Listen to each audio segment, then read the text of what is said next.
here is my introduction to Balisongs.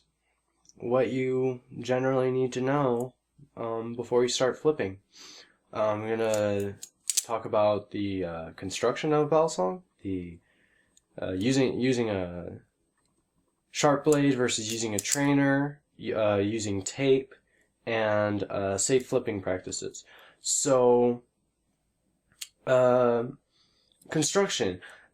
There are three major parts of the Balisong, as you can probably see. There's the blade, the safe handle, and the bite handle.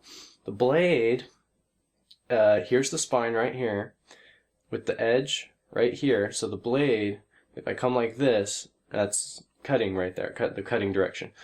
The handle that it closes on right there, because there's a blade, is the bite handle. Bite handle you can always find by the latch or clip. A lot of Balisongs that have clips, the clips are pretty much always going to be on the bite handle. The safe handle, which is the one with the spine, so it's perfectly safe to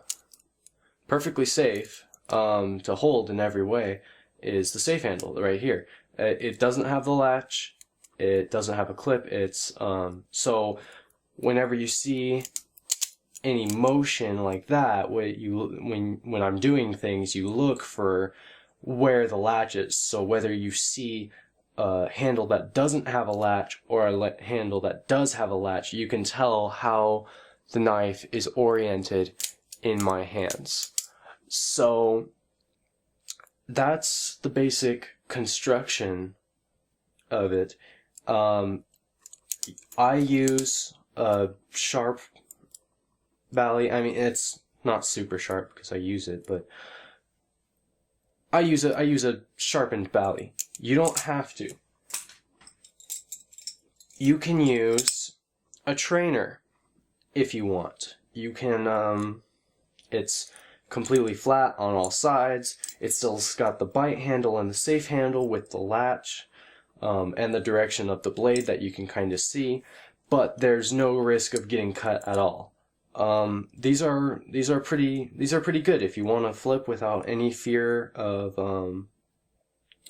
being cut, and I don't think they would be a bad idea to start on if you wanted to. So there you go. I'll post some links in the description for where you can buy it, or like video reviews or something. So of this particular one, this is a Bear & Son trainer. I recommend it.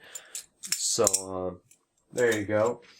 If you're using a sharp blade, you can use tape if you want to. When you first start out, you're going to be learning basic openings like this. There's like almost no risk to getting cut. You can get cut. I mean, it's always physically possible, but it's very difficult too when you're doing just very simple things when you first start out. But then when you start first doing the more complicated things, you're gonna find yourself getting cut a lot. That's an inevitability of flipping, is that you get cut. If you flip, you get cut. The cuts aren't that deep. They're like, imagine like paper cuts, but a little bit deeper, so that it bleeds. But so sometimes you can get bleeding, just a little cut that'll bleed for a while. But if you're getting cut a lot, just keep some tape nearby or something, and you can tape it up, and then it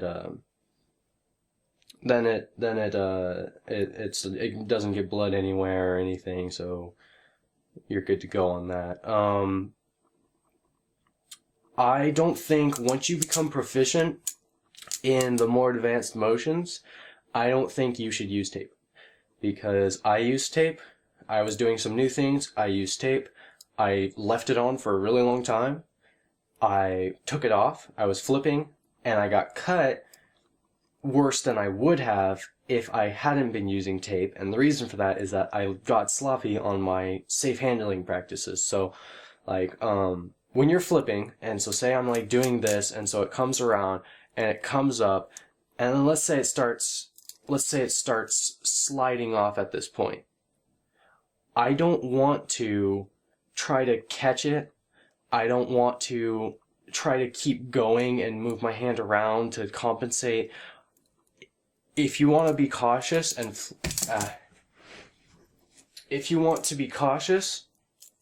and flip cautiously, when it's coming around and it starts sliding off, you move your hand with it as it falls. So it's coming around, you move your hand with it and away from the blade.